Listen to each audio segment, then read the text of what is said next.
Welcome to the Nordic Mythology podcast. I'm Daniel Farrand under the company Horns of Odin. As always, I do have to start with promoting our Patreon. It's how we make our money. I guess it's how we keep the podcast going.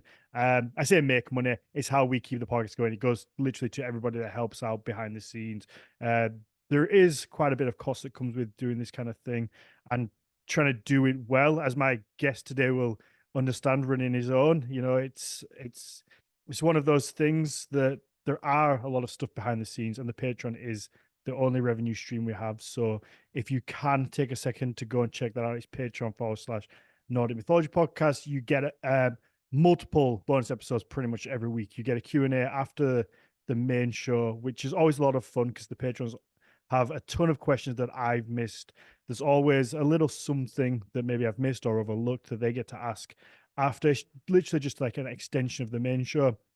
And then we get a story time episode with either Jonas Lorentzen or Claire Moulet. So we have Jonas joining us after the show today. We're going to carry on reading through Neil Gaiman's Norse mythology. There's just a ton of stuff. So go have a look on there. You get all the back catalogue. It's well worth the £3 a month. Like I say, it's like buying me a cup of coffee. So if you do listen to the show and you do enjoy it, and you would be like, oh, I'd love to buy Dan a coffee or a beer. I would prefer beer. But yeah, please just subscribe for a month, see what you think, and then you can always cancel it if you really have to. But yeah, let's jump into the show. So today's guest is a reoccurring. I think it's your third time. Third time? Second official. I sort of butted in one of your Midgard's Bloat interviews. Yeah, so it okay. would be the third if you count that. Okay, second official. So that lovely voice belongs to Jameson Foster. Every time we speak, so every time he's been on the podcast or we spoke, we have a good time. It's always a very enjoyable conversation. So I'm looking forward to this. And we're going to be talking about, you know what? I'm not. You tell us what we're going to be talking about, Jameson. So yeah, we're going to be talking about troll magic, which is characteristically musical, which we will get into, which I feel like gets overlooked quite a bit. And then how that sort of feeds into Scuzzlebutt, my music persona, because I know last time I was on here, Dan, we came on to talk about like ethnomusicology, and we ended up spending the first 20 minutes. You were just dying to ask me about Scuzzlebutt, so we figured it'd be worth to come back on to talk about that more explicitly. So yeah, I'm looking forward to getting into it, man. Wonderful. Just the name. There's something about just the name Scuzzlebutt that just gets me. Like I'm like, I don't. Do you know where it comes from?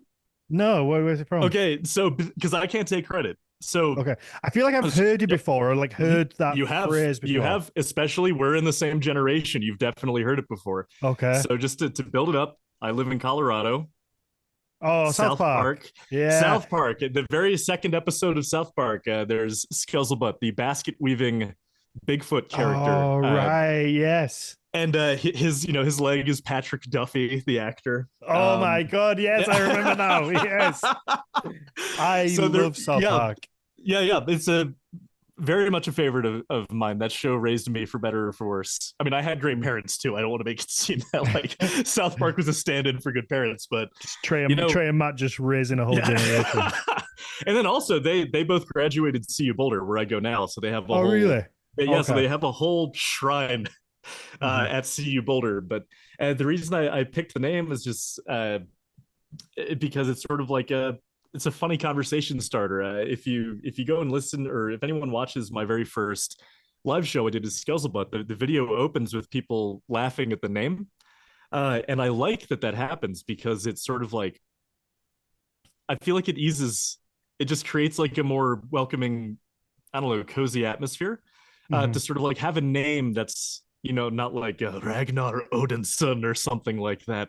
Because Scuzzlebutt is just like, I always like to have, lighthearted humor, and but also I do take my music seriously too. But yeah, I just like the atmosphere that the name Scuzzlebutt sets. Like you say it out loud and it puts a smile on your face, and that's sort of what I like about it. It does. Yeah, I knew that I'd heard it somewhere, and I just couldn't like put my finger on it. But it's just, yeah, like you say, every time I hear it, I'm just like, it puts a smile on my face, and I'm like, yeah, it's a little bit silly, but it's fun. But it also kind of suits this. This image that you've made, the music, it's kind of this own thing. I really like it.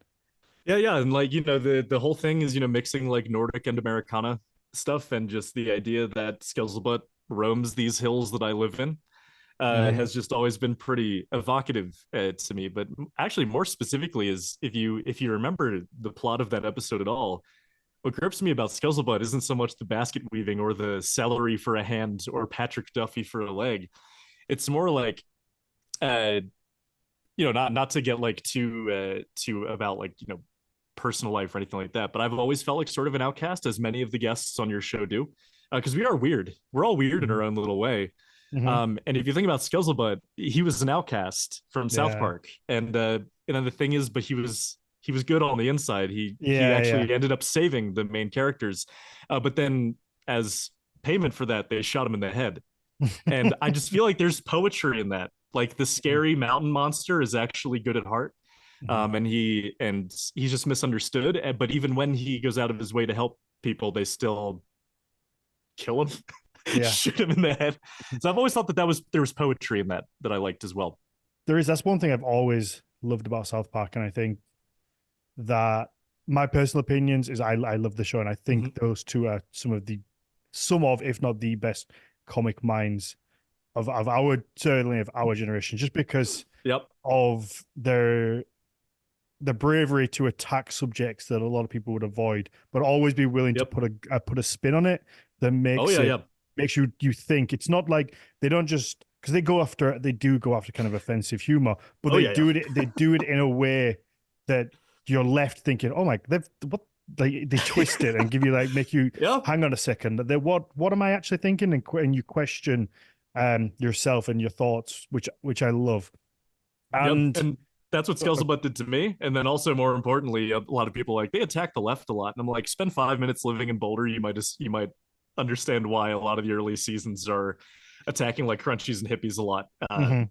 Make themselves an easy target here in Boulder, Okay. Colorado. Okay, yeah, yeah. And then you mentioned about outsiders, Mm-hmm. and I think there's something, because a lot of people who are interested in the Viking Age and Nordic mythology and all this kind of world, heathen paganism, like a lot of Mm-hmm. them do tend to lean into rock music, metal music, Yeah, yeah. and a lot of people that grew up in kind of listening to that music would always, they'll have heard being called a mosher, or I don't know, is that what you guys call them in I America? mean, like back in the day, it was a Hesher, A but hesher? Mosher, yeah, Hesher isn't used today really at all. No, I've never heard Uh, it.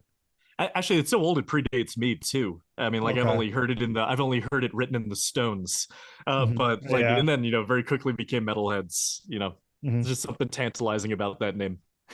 Yeah, but I feel most people listening to this will have had that, have been that kind of um have that feeling of being called, whether it's a mosh or like grunge, whatever, like the Yeah, yeah. word is in whatever the word was in your little area that people would use to kind of put people down who listen to rock music, because Hmm. it's been a while since it was like the popular thing to Yeah, yeah. do. So you were always kind of seen as the fringe or the edge. I remember, growing up being called a mosher tons Yeah. because I wore my Linkin Park hoodie, and I had way too many chain wallet uh little chains on my wallet.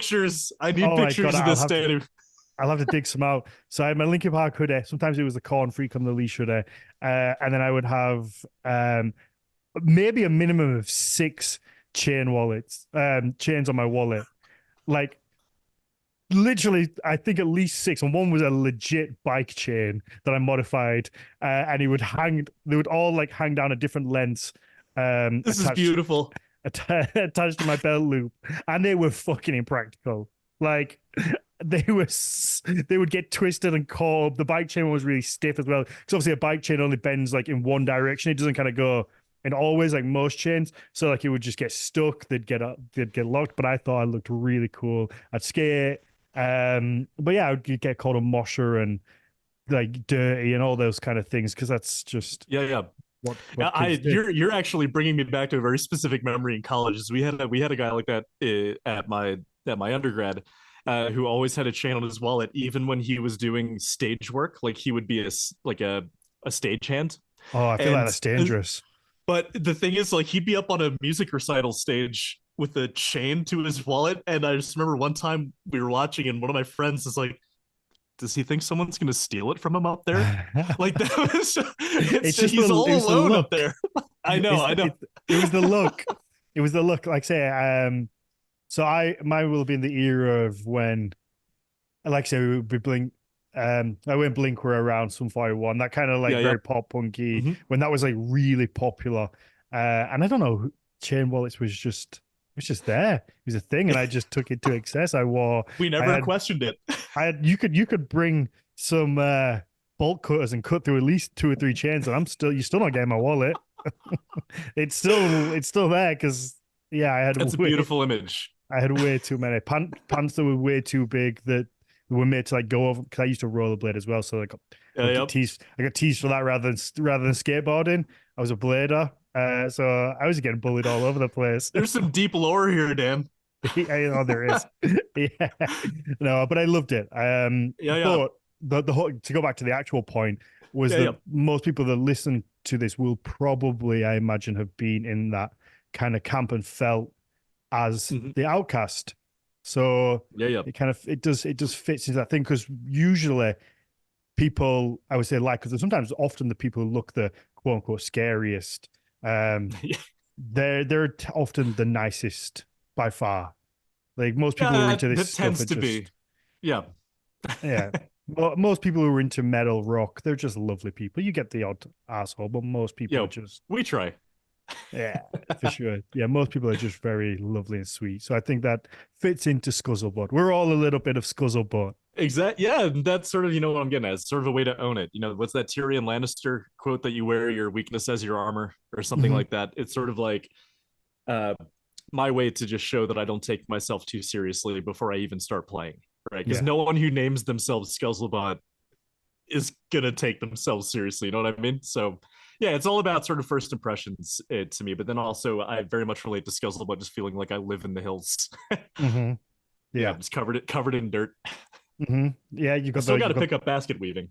You've got the mask. You've got the banjo. I've actually It's got it for you right here. oh, you brought it. Oh Yeah, wow. because I remember Okay. last time. Yeah, yeah. So Alyssa made this. Mm-hmm. My wife, for anyone. It's perfectly fitted to my face with paper mache, and she sort of like she adds to it over time. We found this wasp nest, or I'm pretty sure it's a wasp nest, and she just glued it to it, so it's constantly evolving. Oh But wow. yeah, Okay. so I know last time you wanted to see it, and it was all the way in the back corner. Yeah. So I Yeah. made sure I actually had it like within reach this time. No, I love it. Yeah. It's the whole image. Like I say, the name, the mask, the banjo, the especially for I think for non-American listeners, the banjo is like a very foreign concept to us. It's Especially not. the way especially the style that I play in. Mhm. The we do I do a style called claw hammer. And it's actually it's a lot. There's a lot of evidence it was the first way that a banjo was played, and a lot of people will wear like metal picks on their fingers. But me, I actually grow my claw out. And the way that Okay. it's played is you actually strike down on the string with that fingernail. Uh, and So but as if most is that like as if that fingernail is like a plectrum? Yes, yeah. So if I'm like holding the banjo, I hit down like this, so it's like a Hmm. downstroke. But most of the ways that non-Americans are used to hearing the banjo is like in that 1940s and onward, like bluegrass style, where like you've got Hmm. all the finger picks and it's just shredding, and I love that too. But claw hammers always felt a little bit more intimate to me, which is why I enjoy it. Yeah, I think certainly for me, it's not an instrument I've ever come across. Yeah, yeah. Um, the only time I've ever come across it, and this is a throwback, to anybody who's ever played Monkey Island. In Monkey Island 3, Curse of Monkey Island, I'm a big Monkey Island nerd, by the way. I love Uh, this. in Curse of Monkey Island, this is the third one. You do a duel with a pirate, and you have to play banjos, and you have to like match his banjo playing to defeat him in the duel, rather than it being a pistol duel. Um, and yeah, that's my only real ever interaction with a banjo. That's beautiful. I love that. I'm a huge Monkey Island nerd. It's just like one of my favorite game series of Yeah, yeah. all time. I love it. Hmm. Okay, let's do some troll magic, and then let's come Okay. back to Scuzzlebutt because we've gone Yeah, way yeah. off No, it's in the first. I don't know. I don't know how no, it would man. I be love here. this. I Me love too. this. Yeah, yeah. So, yeah. So I guess what do you want to know about troll magic, or just want me to just start talking? It's up to you, man. I mean, my first question has to be what is troll magic? I've never heard of it. So Yeah, yeah, wherever you think the best place to start might be. yeah. So I guess so. Let's put Scuzzlebutt aside, as you said, and so from my ethnomusicology, right? So like the dorky stuff I do, my job, right? Hmm. My research over this last year or so, I've been really preoccupied with trolls and like sort of where they come from, why we have the look for them that we do. Hmm. Um, and what really started is when I learned that at least the Danish word or Old Danish, I'm not a linguist, so like the actual specific language, I'm not going to confidently say, but one of the words for magic is trollskab. So the actual roots of the word for magic is troll, Okay. and that sort of sent me down this massive rabbit hole because mostly what I know of trolls up until like the last year or so was the way that we all do in like Lord of the Rings or Hmm. any video games or fantasy, right? The big dumb things, right? But way back in the day, I watched this movie called Troll Hunter. Okay. Now, I Oh don't know if yeah, you've watched. It's I have. amazing. I Hmm. unironically say it is one of the greatest films I've ever watched. I love it, even I, if it's I campy. I love it. I have seen Um, it. yeah, yeah. And so the premise of that, right, was the first time I had seen trolls in like a non-fantasy setting. Like the idea that they're actually real creatures that are wandering around, that we have a special agency in Norway Hmm. that goes around to like animal control or like fish and game, where they like control the population. And so I watched that. And so from that age, high school, college, whenever that was, I've always been fond of trolls because that movie especially makes you pretty sympathetic to them. Hmm. Um, and then that movie that recently came out, that Netflix special that sort of like had trolls. I think the movie was just called Troll. Yeah, I think it was. Um, Yeah, yeah, I'm that pretty had sure them it was. as a yeah, it had them as a metaphor for climate change, and that was really provocative, I think. So then I sort of like, I'm yeah, so thick. I watched that movie. yeah. I watched that movie. Loved it. Did not even realize that that's what it was until you just said it. I mean, I That's think so that's one. embarrassing. That's one of them. No, no, no. That's one of them. I don't think it. I don't think films are usually made with a. There's one thing to take away from it, or else you miss the Okay. point. I don't think that's at least what I and many of my friends got out of it. Yeah, I think Um, I think you're back on it. I think you're definitely right. I just went way over my head. no, that's fine. No, no, that's good, man. It's but as you know, I'm like as I keep harping on, right? Like I'm pretty crunchy, and so like those themes are almost always at the center of what I do, right?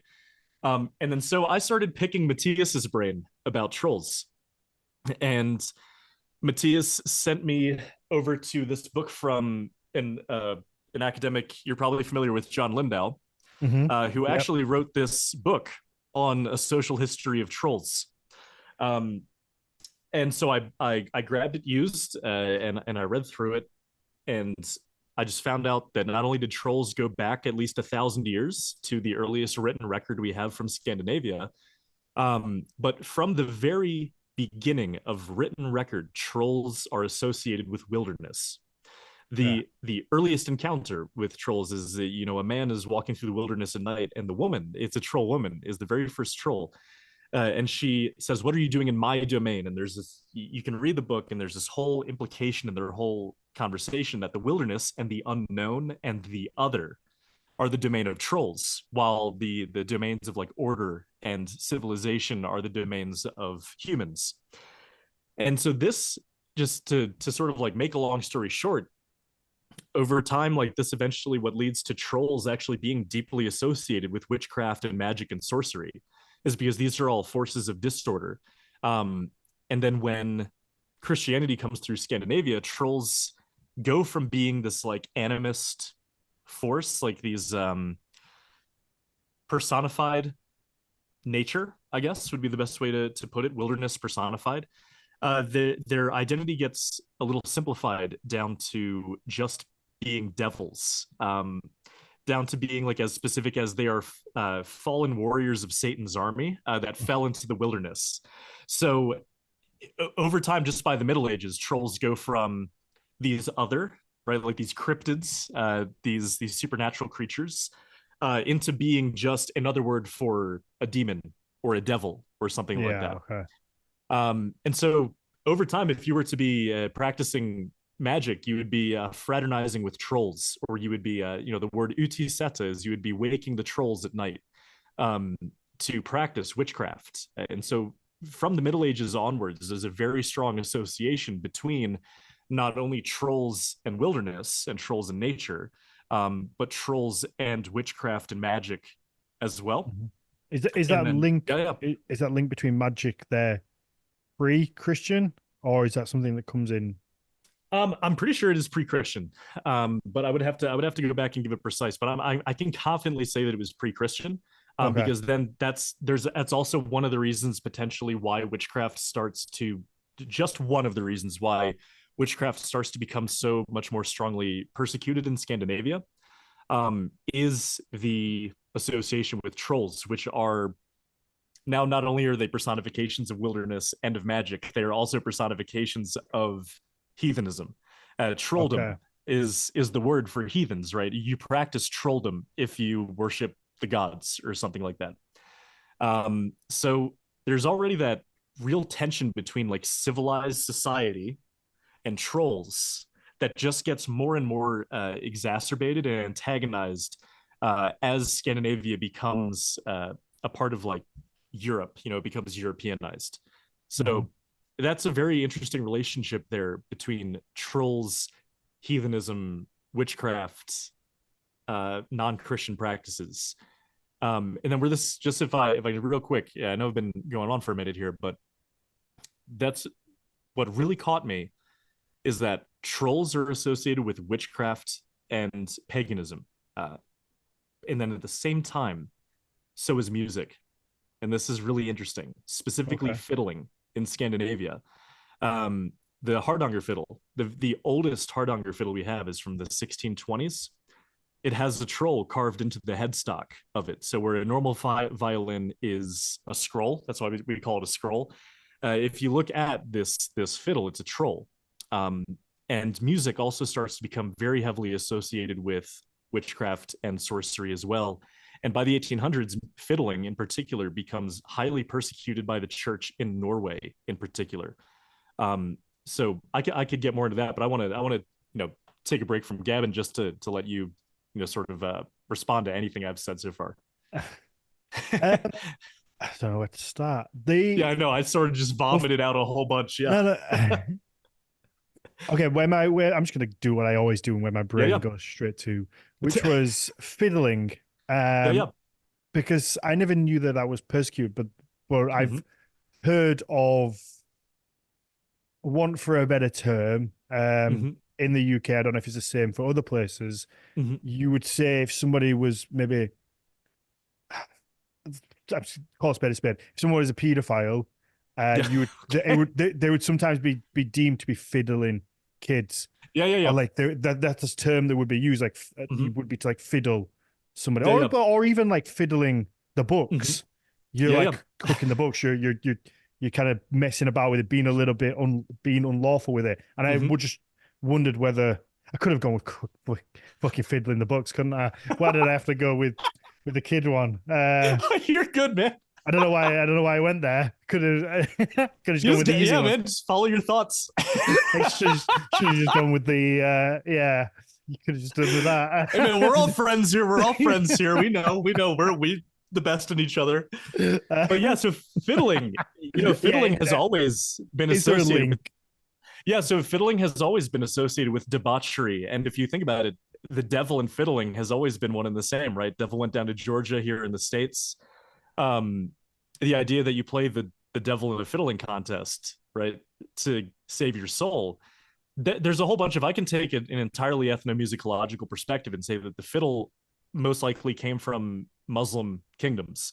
And so the Christian territories in Europe might not have been too happy about that, especially with how popular the fiddle became.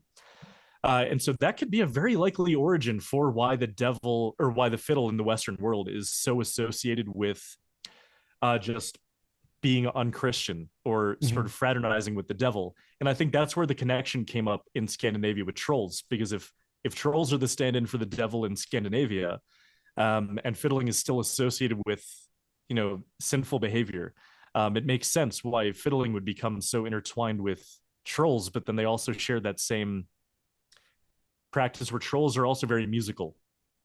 They are almost always depicted as being the best at the music that they play. And if people want to learn how to play music, fiddling in particular, they go to the trolls because they're the masters.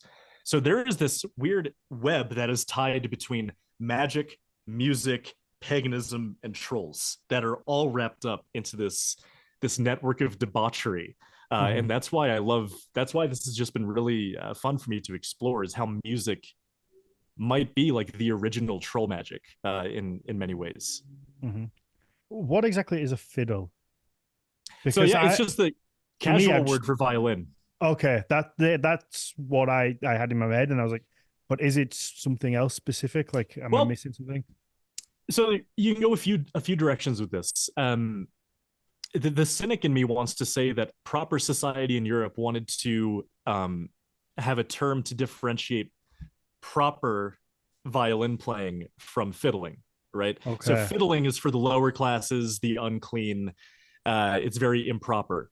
And then, to play the violin is to, actually play classical in a conservatory, play in high courts and in high society. So the cynic in me wants to say that, but fiddling is just a much more casual, loose term that typically just indicates folk tradition rather than like proper playing. I hate even saying it that way, but like proper classical violin performance. You would very rarely call that fiddling. But they're both the violin. Yeah. Okay. I'm with you now. Yeah. Okay, back to trolls in particular. Do we see them playing instruments? Like, is there any accounts or kind of recollections of them playing instruments? Like, do we have a troll band? Actually, what's the troll what was the troll movie, World Tour?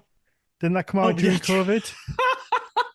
that was a thing, right? I love this. Yeah. So trolls, there are many instances of trolls specifically playing instruments. So there's the old Norwegian term beritat. Beritat means that you were taken by the trolls into the mountains, and this is typically this can either interchange with bewitched or enchanted, or if someone literally gets lost in the mountains, you say they were taken by the trolls. And the reason why I'm bringing this up is because the place the trolls take you to is their castle called Soria Moria. And in this it's this castle made of gold in the middle of the wilderness that you can only find if the trolls take you there. And the most consistent description of this castle is that you hear it before you see it. And what you hear is a band of trolls playing beautiful music. Exactly, Ida, in the chat, like the Hall of the Mountain King.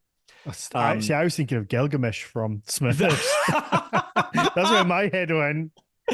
I love it. Yeah. So from that point on, so from that point, just starting there, the castle of the trolls is always filled with music of like the highest caliber.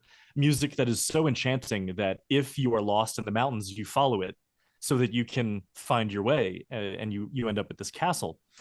But then more specifically, there is Fostegrim, who is a fiddling troll. And this is the troll, a type of troll that lives in the water. He lives in rivers behind waterfalls. And he plays the fiddle, and he's who you go to if you want to learn how to play the Hardanger fiddle. You have to sacrifice something to the river, and this is an incidence of animist exchange, right? If you want to learn how to play fiddle from the other worlds, from the supernatural, from the realm of trolls, you have to offer something. Sometimes you have to offer a black cat. Sometimes you have to bleed into the river. My favorite is that you have to sacrifice the plumpest goat you have to the river. And then if it's plump enough, Fostegrim will eventually come around to teach you how to play the fiddle. So that's the folklore, is that fiddlers in Norway would specifically go to this troll in the river, in the waterfall, to learn how to play music. And this is a pretty consistent relationship between music and rivers in Scandinavia, because almost every water spirit, and this is also where it's worth mentioning that troll used to just be a general term for spirit or fairy tale creature. Troll only became very specifically like the big dumb thing that turns to stone very recently, like the 1800s. Before that, troll was a much more enigmatic, esoteric term for anything that just wasn't human, right? So Okay, anything from the right. other world. And so you would go to these various types of trolls. It could be the Nook. It could be the Becca Hest, which is my favorite. It's a white horse. And this is where Tolkien gets it for Lord of the Rings. Who has a violin on his back. And if you catch him and you string your bow with hair from his tail, you have the ability to literally dance inanimate objects, right? So you can actually make like a chair dance. You can make a butcher block dance. Wow, So okay. this is where the magic comes into the folklore around fiddling, is that it literally animates the world if it's done with the help of trolls. So yeah, there's so much there, because then the Nook also is a parallel to the siren, and they sing and they can lure you into the water with their singing. They essentially seduce you before they murder you. So yeah, trolls have a very very specific relationship with instruments and music. Sorry, with instruments and magic, and that's sort of what I've been exploring, as an ethnomusicologist over the last year or so. Yeah, it's interesting that you said about how trolls only recently became this big dumb kind of Yeah, yeah, stone, because thinking back, all I know, I'm just in terms of maybe fairy tales that I've seen or yeah, yeah. TV shows or movies, a lot of the time there is this association of wilderness with music and maybe some sort of, whether it's like a beautiful woman who sings or like playing an instrument, and Mm-hmm. kind of like it draws people away from, sometimes it's in horror films, it like draws people, that's what Yeah, draws yeah. people away from their group or into the wilderness, because people are chasing either like a Mm-hmm. creature or following a sound. And there is this association with kind of music and sound and just being out in the middle of nowhere. Yeah, yeah. And this is like, and what you're pointing out here is actually really important, because the thing is the connection between trolls and music is almost like so embedded into the folklore and fairy tales that we read, that we actually typically don't even give it a second thought. And so what I just started doing is going back and just paying more attention, right? So why is the Hardanger fiddle so associated with trolls? Why is it a troll that teaches you how to play the Hardanger fiddle, which is a Norwegian fiddle? Um, and why is it that the other, although river spirits are associated with music? Um, and then the actual story of the Fostegrim is that his violin playing is the sound of the river running, right? So the sound of a waterfall or the sound of a river is the sound of him playing his fiddle. And like when you actually step back and look at the big picture, especially to the association between drums and magic, right? From the Middle Ages, I know you've had plenty of guests on here to talk about Seidr and the relationship between drumming and this old style of heathen magic. Instruments are there from the very beginning as a way of practicing magic. And trolls sort of pick up the mantle of that, because then it goes one step further. Because so if you look at the origin of if I'm going to just focus on the Hardanger fiddle, if the origin of that fiddle is trolls, you learn it from a troll plays it, you carve a troll's head into the head of the violin. The Hardanger fiddle was heavily persecuted by the church in the 1800s. Fiddles were burned. They would host communal burnings of these fiddles because they were just so sinful. And you could go one direction in that they are associated with magic. There's one tune in particular called Fenetulin, which is the devil's tune. And the lore behind that is that melody actually possesses the ability to drive people into a murderous rage. So Wow. you can actually a fiddler can perform this tune at a wedding, because this is the other. Sorry, I'm trying to like jumping all over here, but at old country weddings, old folk weddings, you'd have the priest or the pastor and the fiddler, and those are the two most important figures for the ceremony at these traditional weddings. So the fiddler is almost on par with the priest in terms of like their importance in like the spiritual life in the countryside. And so they're in direct competition with the church. And then I have friends who say that the old folklore is that the reason the church hated the fiddle is because the fiddle would keep people up on Saturday nights and they'd miss church in the morning. So Right. it Okay. can be as simple as that. But I think that there's something deeper, that the fiddle has always been demonized, as this instrument of heathen practice, or just as an instrument of sin. But then there's also a history that fiddling in particular is associated with this magical music experience that can drive people to madness. Hmm. And that's the fiddle specifically that does that. Because the old legend for Fenetulin is that it was played at a wedding, and then all of a sudden a fight broke out and people stabbed each other at this wedding, and it became a tragedy. Wow. Okay. And then, Nothing to do with the families not getting on. right, exactly, it was all blamed on the fiddler, right? So Oh you my can say that God. the fiddle is that powerful. But then there's also the tune Horgoloten, which is about Oftrukia, the band, put this tune out a couple years ago, and I think it's my favorite rendition of this tune. It's about how this strange man started playing on this hilltop outside of a town at night. It must have been in the morning, because it said that he was playing it so beautifully it drew everyone out of church, right? And Okay. instead they started dancing in a ring around this fiddler. And as the song goes on, the dancers notice that this fiddler is not a man. He has hooves, and Oh, okay. he looks very, you can go one of two ways with it. He either looks very devilish, or he looks very troll-like, because trolls Hmm. are always associated with like animal features, Okay. Yeah. and stuff like that. And so as this tune goes on, these people are dancing. It turns from this fun thing into actually like a horror movie, right? Or this really scary story of these people like, wait a minute, this is a devil playing for us, and then they can't stop dancing, and they all Mhm. dance themselves to death on this I hilltop. I was about Yeah, to ask you about the Dancing Plague, and if you'd ever heard it's of that, very similar. because Yep. that's a very real thing. Like Yeah. that's a phenomena that swept across Europe, where people literally danced en masse, sometimes in thousands, until they collapsed and sometimes died. And I wondered whether there was any kind of link or It crossover would here. There would have to be a fiddler there, or some sort of instrumentalist, because people aren't just going to dance in silence, you Hmm. know. So this is back before the day of a silent rave where you could all like put headphones in and Yeah, just like yeah, dance, right? And so there had to be a musician there. yeah, And so what you bring up is a beautiful example of this, um, where music, particularly music of the countryside, of the lower class, who are always deemed as unclean and not proper Christians, it's not a coincidence that their music is also deemed almost equally as heathen. hmm And so its role in this, the dancing plague, Horgaloten, where these people all end up dancing to death, and the moral of the story is they should have stayed in church, right? Like this, just a very interesting history that I personally don't think has been explored enough, of this relationship between trolls, troll magic, music, and sort of like paganism. Because last thing I'll say on this is, if you really, I spend a lot of time with folk musicians, right? They really get overlooked as being pretty pagan, pretty heathen. yeah. It's You they do don't kind wear of it on put their, yeah. you You do go. kind of just automatically put the two together. Yeah, yeah. Um, you just kind of certainly to me, I don't know tons Mhm. about folk music, but they just kind of we've had tons of folk musicians on here. It kind of Yeah, just yeah.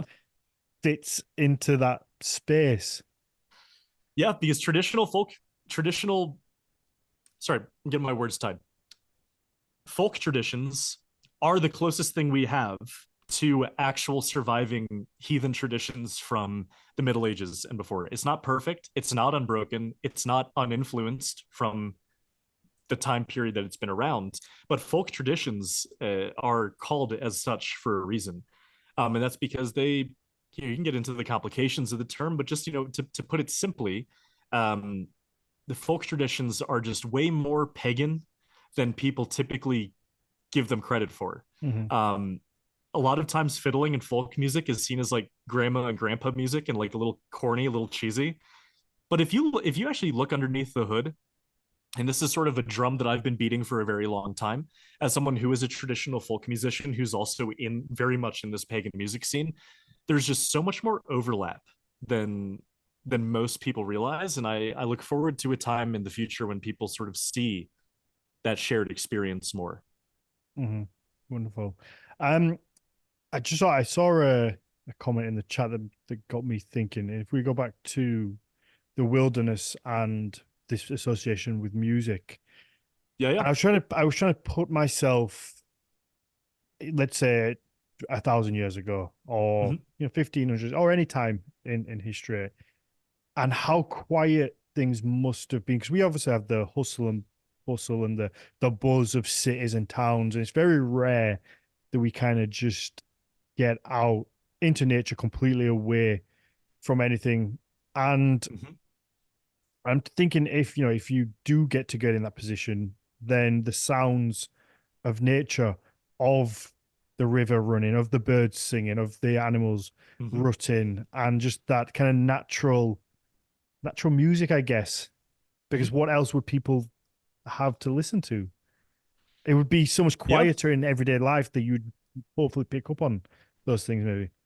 And what also you're pointing out, this is actually one of the main morals I try to teach my students in music appreciation, which I teach here at CU, is the fact that music has become so intertwined in every moment of our life.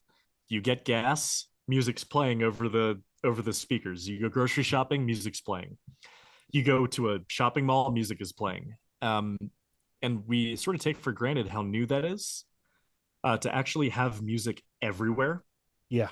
And there was a time not very long ago, before the phonograph, 120 years ago, where if you wanted to hear music, you had to go and actually spend time with a musician. I know that's scary, right? We Hmm. actually have to go and spend time with a musician if we want to hear music. And so this is one of the reasons why, if I can tie this all back, musicians, folk musicians, used to occupy such an important place in traditional life. It's because if we think of how important music is to us today, many of us, regardless of genre, would call it a very spiritual or important experience to who we are, right? That's not new. That's always been the place that music has had in people's lives. That's why almost every single religious ritual around the world has music intrinsically tied up in the ritual. So this is just a perspective review. As you put yourself in the shoes of someone 200 years ago, if music is so much a part of us as people and like our spiritual experiences, and sort of is enlightening to us in a way, or transcendental, this is why musicians used to hold just such an important place in everyday life, because suddenly you can't just go to Spotify if you want to Hmm. have that experience. You actually have to go with other people to whenever the musician is playing, and that's sort of where you get that very important musical experience. So Yeah, that's such an amazing point, because I've never thought, but like you say, we take it for granted. we do. I Yep. do, And I'm not innocent Mhm. of this, right? I do the same thing. I review music. I listen to too much music just as much as anyone else, right? Yeah. But I keep this in mind, and I try and purposely distance myself from music more and more, but it's Mhm. very difficult, just because I feel like the more time we spend with it, just like two people who are in love who spend too much time together, maybe, right? Mhm. Over time, it's like, okay, I could use my alone time. I Yeah. feel like we should be like that with music too. Yeah. I find that whenever I distance myself from music purposefully, I come back to it, sort of appreciating it more. And I think we could all use that. It is, and I think that's, you can look. Well, the way I'm kind of thinking of it Mm-hmm. is, I will so often listen to music, but it will be in the background. And I think this is so going to be true for so many people listening to this, is that they'll put music on and they'll just put it on in the background, and it's just kind of there. And you know the songs, you know it. But I can't remember the last time I listened to music in the same way as I'll watch a TV show. Like I if I'm completely watching a TV understand. show, I'll sit down, I'll put my phone down, and I'm locked in. I'm watching the TV show. Now I can't remember the last time I did that with an album. I was like, I'm going to listen to this album. I'm going to put everything down, headphones on, and I'm just going to sit there and be in this with the music. And I don't think I've ever done that ashamedly. Yep. So yeah, I think that that might be something we could all benefit from, is because it is kind of just everywhere. It's become a background to our lives. Yep. And I just wonder if that, I don't wonder, I firmly believe it does. I'm just gonna not beat around the bush. I just do believe that it trivializes our relationship with something as important to the human experience as music. Um, because as Ida just said in the chat, I wonder what it was like to live in a society where music is something you share or do. That's literally what an ethnomusicologist focuses on, is the idea that music is primarily an activity. It's Mhm. not, it hasn't been a thing that you can own or trade, right? Until the last 100 years. For every moment before recording technology, music was a shared experience with people. And I wonder every day how much that we could benefit today from maybe going back to that, because more and more our economy and our, not to get old man yells at the clouds about it, but if you look at particularly the whole drama with Ticketmaster right now, actual live music experiences are becoming so much more difficult to experience, Mhm. almost to the point where it seems planned or intentional, that we're almost exclusively experiencing music alone in our headphones or in our bedroom or something. Mhm. um and I it would be interesting to see what would be different in everyday life if we sort of paid more attention to that uniting collective communal force of music rather than that personal put my headphones in side of it. Mhm. So I think that's what I even think about all the time. even the cultural shift just in our lifetimes of, because I think if you asked like a 17, 18-year-old person today to go and pay £12, 18 bucks for Americans, I think that's about right. For an album, just for a single album, they would be like, fuck you. I'm not doing that. I'm not gonna go buy an album for it's £12. it's hard it's Whereas that's hard what I we go, yep, that's what we used to have to do. We used to have, if I we wanted to know. listen to an album, we'd have to go to the shop, and that's where you pay for the album, so you wanted to listen to it. So that's just the cultural shift just in our life of the now we've gone from £12 for an album, but you can get Spotify. I don't know what, I can't remember what it is. I mean, 8.99, whatever. Yeah, But yeah. you get unlimited, pretty much unlimited music for that now. Yeah, and does that trivialize our relationship with music? I think it does, but at the same time, I'm not going to shame anyone for not being able to spend money on an album every time it comes out. Look, I have this record player back here. What you just said about when's the last time you sat down to listen to it? I've been to like actually listen to an album. That's something that me and Alyssa have. It's actually a huge, not to get corny, it's a huge bonding activity for us. We're both huge fans of doom or stoner metal. And last week, High on Fire came out with, or 2 weeks ago, High on Fire came out with a new album, and it was a activity. She got off work, we went to the record store, we picked up our $40 vinyl of this album, but we were like, look, this is worth it. And we get home, we get a drink, we put it on, and we listen to it together, and that's just like such a more magical experience Yeah. than just like, oh, the new album's out, let me put it on Spotify, and then we put it in the background because we didn't have to pay for it.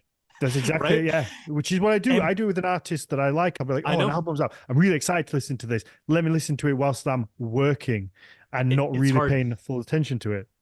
It's hard financially, and it's hard in terms of attention, because it's just like rising baseline syndrome, where just we become more and more accustomed to that slightly more trivialized relationship with music, and it's hard to get out of it. It's like Pandora's box, right? Mhm. We've opened up the convenience, and Yeah. I just think that we could benefit from maybe putting the lid back on a little bit, right? Yeah. But at the same time, I need Spotify, right? The work that I do, I cannot buy an album Yeah. every time I need to listen to something to write a paper on, right? That would be a nightmare for me. And there is a flip side to it that, people might not, it's unknown musicians. So, people listen to this, they're like, never really heard of Scuzzlebutt before. I'm gonna, but look, Yeah, if you said, if we came on here and we spoke about Scuzzlebutt, a few people might go, okay, I'm gonna go buy the album. I want to yeah, listen yeah. to it. I want to check it out. But most people would be like, I'm not gonna go buy an album for somebody that I don't know because maybe I'll like it. I don't know. This Um, is the double-edged sword that musicians talk about all the time. but a lot more people will go, okay, well, it's on Spotify. That costs me nothing to just go, let me check this out. Let me see what that banjo's saying. Yeah, yeah. I mean, like this, I witnessed this firsthand, right? I don't have any albums printed. I just don't have the bandwidth right now to figure out how to go through that whole process. So all of my music is digital. So I'm sitting here being a hypocrite in many ways, where like I'm being very idealistic about this, but at the same time, like, look, I I woke up one morning and one of my songs had 20,000 plays on YouTube. I had no idea when. or how. I have no idea what happens, but that would not have happened if my music was exclusively available on a physical CD, Yeah. right? So Mhm. what you're saying, it does not go does not go unappreciated. The ability that this current system has for discoverability Yeah. is that's like the biggest benefit of it, I believe. TikTok. I can't remember. My friend was telling me about a metal band that are playing at Download, and she was saying how I cannot remember their name. She was just saying like they just blew up on TikTok. Like they were relatively unknown. They Yep. this 30-second soundbite blew up on TikTok and just had been listened to like hundreds of millions of times, and then suddenly, like almost overnight, like bang, you're here you go. You're a global sensation now. Have fun with that. It's crazy. It's crazy how it can happen overnight like that. But then yeah, so these are things that musicians, musicologists, just casual listeners of music, I think would all benefit from just thinking about a little bit more instead of, because I don't have answers. No one has an answer to this. But I just think that we would all benefit from thinking about it a little bit Mhm, more. And then I guess just to take your segue, I know we're sort of like we're probably running towards the end of the clock here, but just to take your segue back to Scuzzlebutt and why all this has to do with troll magic mhm. is I do have an album coming out in the fall called Troldskab.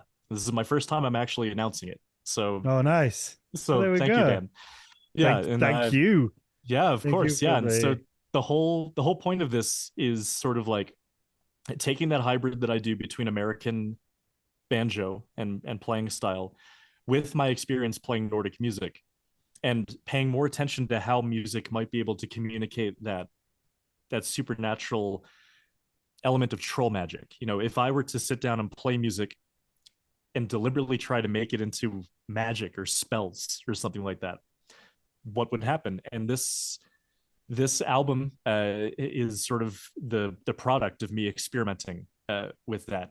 I bring in mandolin too because I also play quite a bit of mandolin to sort of like weave together the weirdness that I do on the banjo with actually more traditional Nordic folk tunes. Mhm. There's a couple of them that I play on the mandolin, um, and so that's sort of like what I'm hoping I succeeded at least a little bit in that.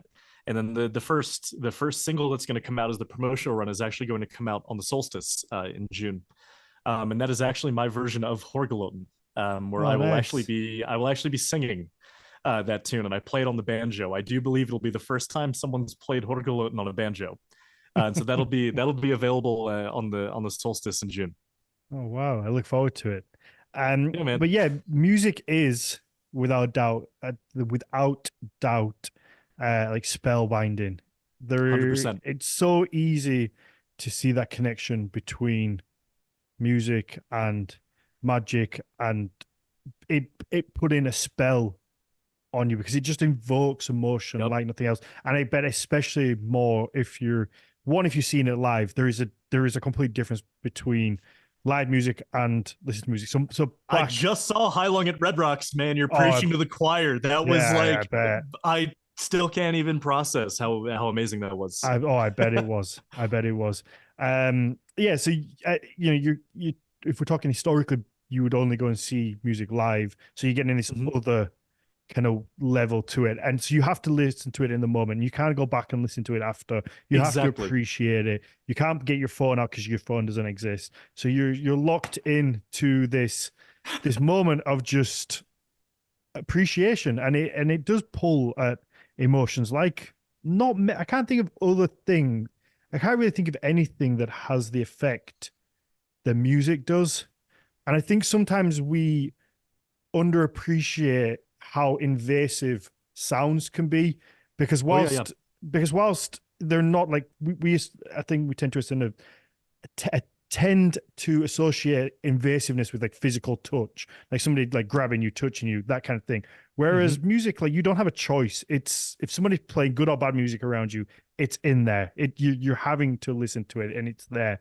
So it is Yeah, this yeah. very invasive thing that we have to kind of put up with. And I think it was Claire in one of her stories said about church. A lot of church bells were used as a way to as dominance which I Mhm. never, which I never knew of. It was more like a dominance to send out to people, like in as like we, the church is here. This is everybody take note, and it was more of like a dominance thing rather than a call to action, I guess, which I always thought it was.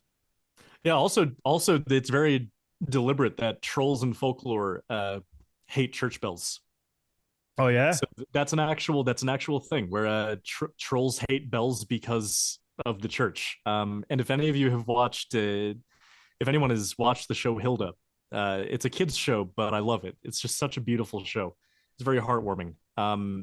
And from the very opening moments of that show, they carry on that trope of trolls hating bells Hmm. from a very early time.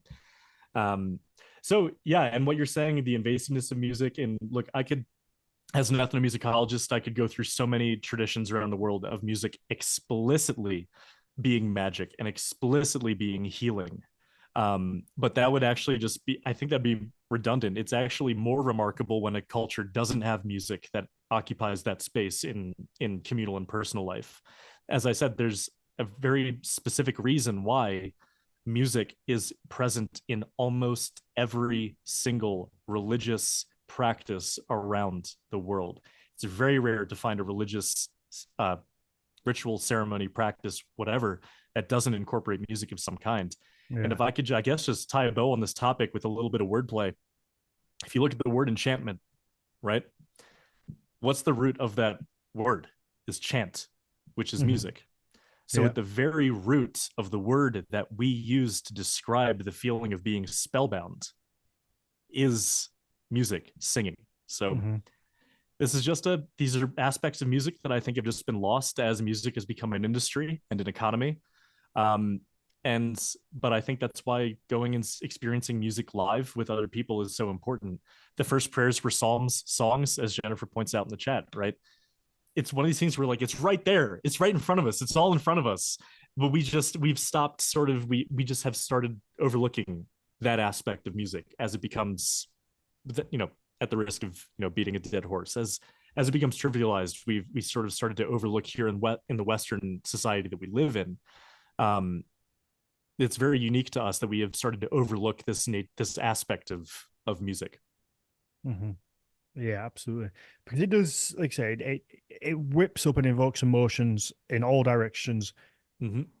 and I assume it probably has done that forever. It's not a modern thing that it Yeah, yeah. gets people emotional.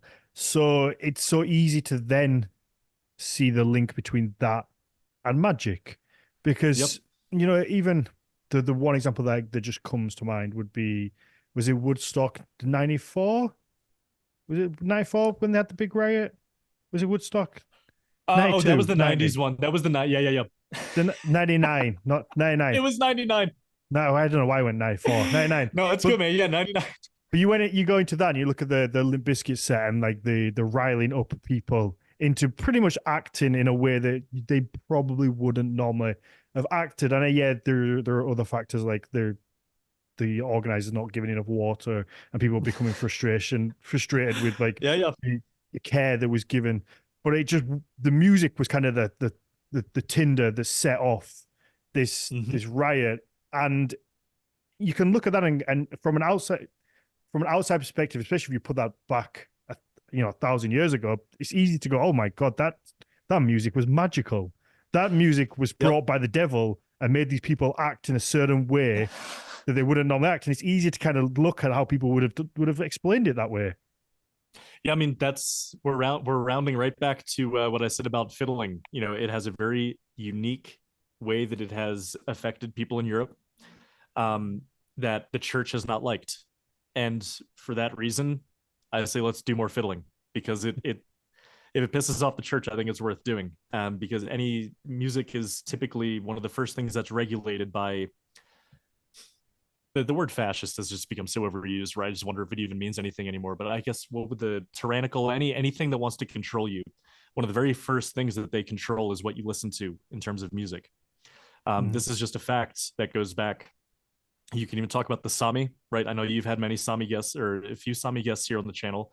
One of the first things that was done to them is we not we, I mean, but you know what I'm trying to say here is their drumming was taken away. Yoic was censored, and this sort of happens all over the world, where when a colonial power moves in, one of the first things that is controlled is the music that they play and the music they listen to. Mhm. And people wouldn't, and these controlling powers wouldn't do that as one of their first orders of business if they didn't think that it was worth their time and effort. Mhm. So that right there is just, that tells you everything you need to know, right? And also, it's you also see it breed out of difficult situations. Is it blues that was did blues come from slavery? Am I I mean, right in so that? blues. So now you're. It's fine. I did not think I'd be talking about American roots music here, but no. So that's the music I primarily play. Is anything from like early American history, and Okay. blues primarily comes out of right before emancipation. But once the emancipated slave population actually had ways to express themselves outside of the circumstances of slavery, blues was the very first thing Mhm. that sort of came around. And yes, what you're talking about, what you're getting at, is sort of like the preconditions for blues was slavery, Yeah. in a really twisted way. It's almost And something now you can't take blues away kind of from rules the people. world. Yeah. Well, yeah, but it's almost something that you can't take away from people either. Like you can strip people of their possessions, you can strip people of everything, but at the end of the day, if you can clap, you can Mm-hmm. hit your thighs, you can drum, you can. It's hard to strip that music, and you can just still keep that sing and keep the spirits up, and it's something you can take the instruments, but you can't Mm-hmm. take the soul, I guess. No, dude, exactly. And just in case anyone, I just realized what I said probably needs more context. When I say blues rules the world, what I actually mean to say is that a lot of our mainstream music is built upon things started in blues. I just don't want Mhm. anyone to be listening and being like, the hell is he talking about? Blues rules the world. Like the structure of blues is actually what a lot of Yeah. our pop music is built upon. I just wanted to make sure I clarified that. No, no, it's fine. It's fine. But no, Uh, but your point is well taken. Your point is well taken. That very beautiful music arises out of situations of desperation mhm. and low moments. That's another one of the defining characteristics of music's place in people's lives and cultural history. Wonderful. Is there anything else we need to know about Scuzzlebutt or troll magic? Or I've loved this conversation. No, I've really loved it too, man. I love talking to you, Dan. You're one of my favorite people, man. Thank you So very what I much. will, We so I we guess, I feel like yeah, when we chat, we just go off and just have it's a good conversation. We just kind of yeah, get a man. little The bit the silly. vibes are good. Yeah, but we're not scared to be a little bit silly, and that makes it Yeah, yeah. more fun. Yeah, so I guess what I'll say is not so much more about me, just like you can check out my music. My Instagram tag is Banjo Druid. It's as ridiculous as it sounds. It's on purpose. If But you also it is for anybody that hasn't listened to it. It is fucking very good. Now Thank you, I'm Dan. not a musician, but from what I can gather, it's very technically sound. Like it just Thank you. feels Yeah.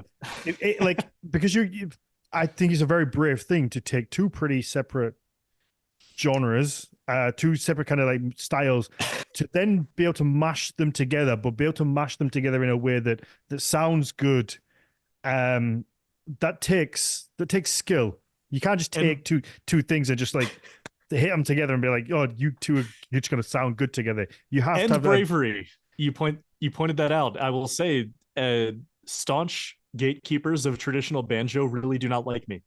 Okay. Um, so I put out this album back in March called High Mountain Rag, and that is specifically my way of saying like, look, I can play American, right? Like it's sort of like my album to be like, told you, I know what Mhm. I'm doing, right? So like I Yeah. grew up on American roots music. Appalachian folk music is just like it's in my bones, right?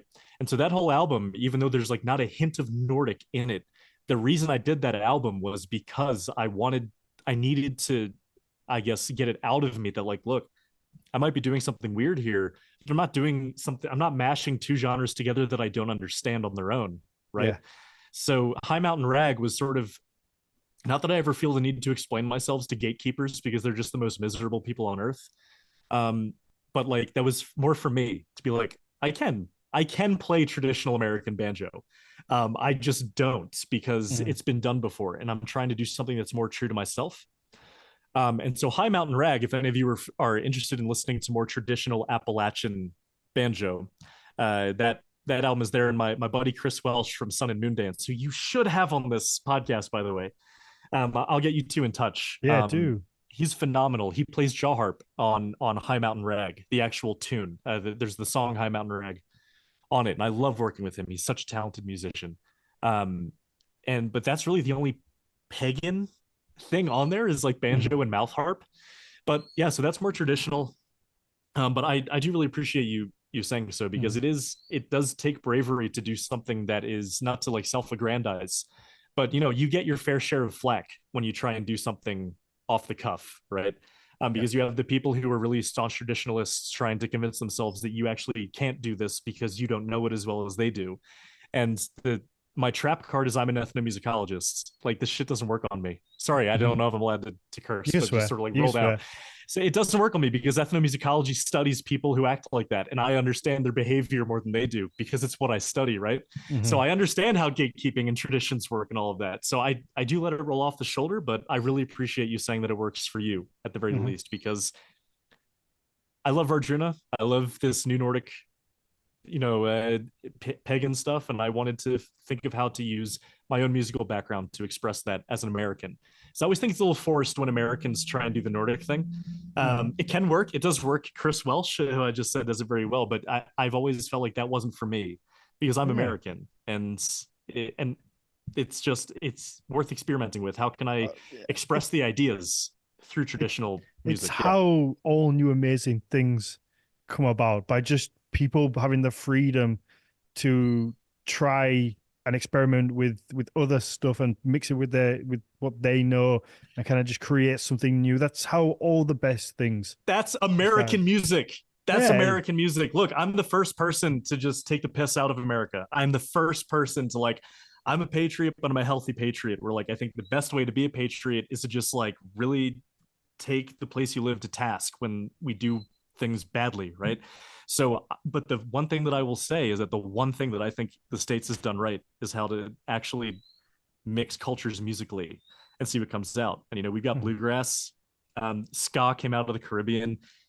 We've got country and blues, and all of this is just the result of people taking their own backgrounds and mixing them together and seeing what works and what sticks. So what I'm doing is essentially still just American music. So yeah, people are just awesome. And creative people just make really fucking cool stuff if you just allow them to be creative. Like, if you just say everyone's got to stick in their own little lane, it just gets a little bit tiresome. Let people be people. And ethnomusicologists can be the first people to try and put up caution tape around music. Like, you can't use that. This is, you can't. And so I'm sort of at ground zero for a lot of that, but I don't believe in that. I think that it's more about respect. When you're borrowing from other cultures, that's always what it's been more about to me. But maybe that's just easy for me to say as a white guy, right? But that's, at least from my perspective, is just, it's all about respect. And how to do that. Yeah, I would agree. That would be my way to look at it. I think as long as you're not, let's say, doing it just to make money, or doing it in a very cheap, superficial way, which always comes out in the wash. You can always tell people that are doing that. You can you always can get the feel of people who are being like that, and those people suck. But when you're doing it in a genuine way to try and make something beautiful, and doing it in a respectful way, and you clearly understand the different ways, then it's just fun. It's how innovation has worked, whether it's in music or in any other field. That's how we've progressed as humans. And I hate this idea that everyone's like, you can't touch this little thing anymore because it belongs to a certain group of people. For a lot of the time, when that group of people, for the most part, usually don't really mind, it's other people then telling them that they actually... Yeah, the people who play referee. I know. Yeah. I understand the people who play ref. Yeah, it's the people on the side that are then telling the other people that they should be offended. I remember seeing... a video on, I think it was geishas, and I think that's a bunch of geishas are, oh my god, I might cancel myself here. Japanese, Chinese. No, don't put me on the spot like that. You brought it up. Oh my god.